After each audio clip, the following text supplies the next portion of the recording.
Heyo! Welcome to Paint It Plastic People. My name is Charles, and I help aspiring and beginner miniature painters learn to save time and money by teaching them to paint fast and effective. And in this video, I'm showing you 3 different ways you can paint your blood angels, so let's do it to it.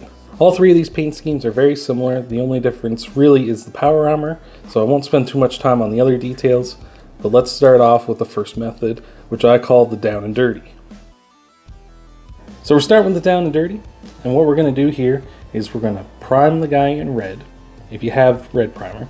If you don't have a red primer, you can use a white primer instead, or a gray, it's up to you. After this, if you have access to contrast paints, like Flesh Terrors Red or Blood Angels Red, you'll want to hit the miniature up with some of that, even if you already primed in red. This will just give it a little bit more of a boost. Once the power armor is done, you can paint the black on him, such as the black trim or the black on his gun. I'm using matte black from Army Painter. After that, you can paint on the silver bits, such as the bolts, the little knobs, or the magazine and the barrel of the gun, or the exhaust ports on his backpack. I'm just using silver from Vallejo. You can then paint any gold that needs to go onto your miniature, such as the skull insignia, or insignias on his gun or chest. I'm using Retributor armor from Citadel. And don't forget to get any purity seals. I use skeleton bone from Army Painter for this. Once completely base coated, we're going to hit our miniature up with Nuln Oil, or a black wash if you don't have Nuln Oil. If you use the red contrast paint on your power armor, you don't have to worry about using Nuln Oil on the main parts of the power armor. Just hit it up on like the gun, the silver bits, and the purity seal. For the gold, we're going to be using a brown wash. I'm using Seraphim Sepia, but you can use any sort of brown wash you have available. And even if you don't have a brown wash, a black wash is fine too.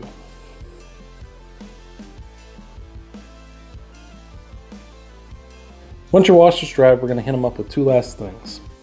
We're going to dry brush him. So we're going to take a red, such as Dragon's Red from Army Painter, or any other red you want to use, and we're going to create highlights this way, just going all over the miniature and just dry brushing. Don't worry about hitting the other bits that you've already painted. That's okay. We haven't highlighted yet, so that's why we're going to do our dry brushing first, so that when we come back to do our highlights, we can cover up any mistakes we've made. But once you've dry brushed them sufficiently, doing as many passes and highlights and such as you want, feel free to stop. Being this is our down and dirty method, you don't really want to put a ton of work in. If you got a lot of these guys to go through, just hitting them up with like maybe 1 or 2 passes of one color and maybe another pass of a brighter color. If you haven't checked out my dry brushing video, go have a look at that to get a little more insight on dry brushing. But once that's done, we're going to paint in his eyes. I'm using Moot Green from Citadel. You don't need to go too crazy here, just get a little bit in. After that, we're just going to touch up all the areas that might have got hit by the dry brush, reapply the black, do our highlights on the metallics and on the purity seal. And then after that, paint that base and that miniature's done.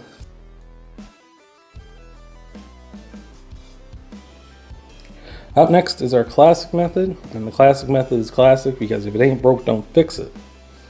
What we're going to do here is we're going to give our miniature a prime in either white or gray, or you can do what I did, which is I gave him a zenithal prime. After that, we're going to apply all of our colors. The only difference between this method and the last method, in terms of base coating, is that we're going to do 2 thin coats of a red of your choice. For me, it's Dragon's Red from Army Painter. But other than that, we're going to do all the same stuff as before. Black trim and on the weapons, any knee pads and such. I even did black on his chest insignia. Silver on the silver bit you want, and any gold on any skulls or anything that you want to make gold. Applying wash from here is even easier than before. We're hitting everything up with Nuln Oil or a black wash, and just hitting those gold spots up with Seraphim Sepia. The real tricky part with this is the highlighting. So what we're going to do is we're going to highlight the miniature back up with our original base coat. For me, it was Dragon's Red from Army Painter. What you want to do is when you're highlighting, you're going to do 3 passes of your color before you mix in any brighter colors or you add in any different colors. You're going to do 3 passes. That way you get maximum brightness from that color. When you highlight, you want to finish your brush strokes at the highest point where your brightest highlights would go. Think of this as if you were sweeping with a broom. When you push the broom along, the broom collects dirt. And when you take your broom straight off from the spot where you were just sweeping, the dirt's left in a pile. That's what you want to do with the paint. The paint is being pushed by your brush, and when the brush comes off, that little bit of paint is deposited right wherever you stop brushing. So when you finish brushing up onto the highest highlights, that's where the most of the paint's going to collect, and that's where the brightest highlights are going to go. And it's just going to make your miniature look a little more natural. So if you can remember to finish your brush strokes at the highest point, that's going to really help your highlights. For me, if you're painting a bunch of these guys, this is the longest method to take. So maybe only doing 1 pass of your base color again is a good way to go. That way you get a good striking looking miniature without having to put in too much effort. And you don't spend all day working on one single foot soldier or one single space marine or whatever. For your hero miniatures or your named miniatures, you should spend a little bit more time on them. That's okay. But for just a basic foot soldier like this, don't worry about spending a whole ton of time on them. But after you highlight his power armor, it's very much the same. Just highlight back up those metallics and paint that base, paint those eyes, and then get out of there. If this video is helping you out any, it'd be really awesome if you just left a like down below. That really helps out. And if you've seen anything that really is like kind of standing out to you and you want to use this in your painting in the future, please leave a comment down below. I love to read that stuff. So this last guy is something I wanted to experiment with. I talk about experimentation and stuff on my channel quite a bit, but I never really show anybody what I do when I experiment. So this guy I painted in a style that I've dubbed narrative painting. Basically, with his paint job, I wanted to tell a story. So we did a little bit of a combination here. I did a zenithal prime, just as I did with the classic method, but I also took some of the red primer and did it over top like you would do the white in a zenithal prime. I was hoping that this would boost the red primer. It didn't really give me that kind of an effect that I was hoping for, so that's just something I'll ignore next time. I then took from the Down and Dirty method and applied a Flesh Terror's red contrast paint onto him. I was hoping again that that red prime would kind of give a bit of a boost while also giving natural highlights from the other primer that I had applied. But from there, it was very much the same as the Down and Dirty method. I just applied the black and all the gun, the trims and such, applied the gold and the silver, applied the skeleton bone to the purity seals, and went on with my business. Then I put on known oil everywhere except for on the gold spots where I put Seraphim Sepia. From here, I did very minimal highlights. I just highlighted up the metallics from here, and I also highlighted up the purity seals. Because this is a narrative paint job, I had to figure out what my story was that I was telling with this guy. My idea was that he was caught in a building collapsing down on top of him, of which he was at the center of it.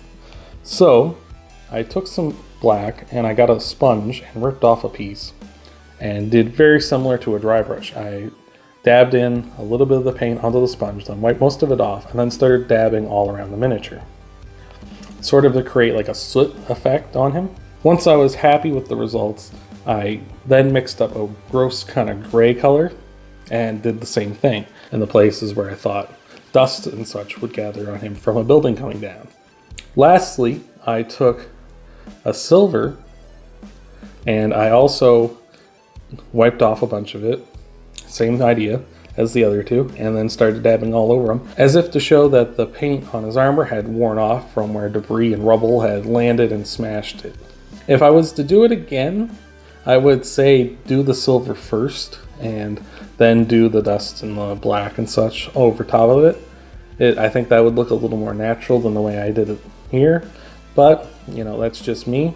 Overall, this paint job didn't take that long and it was actually a lot of fun to do.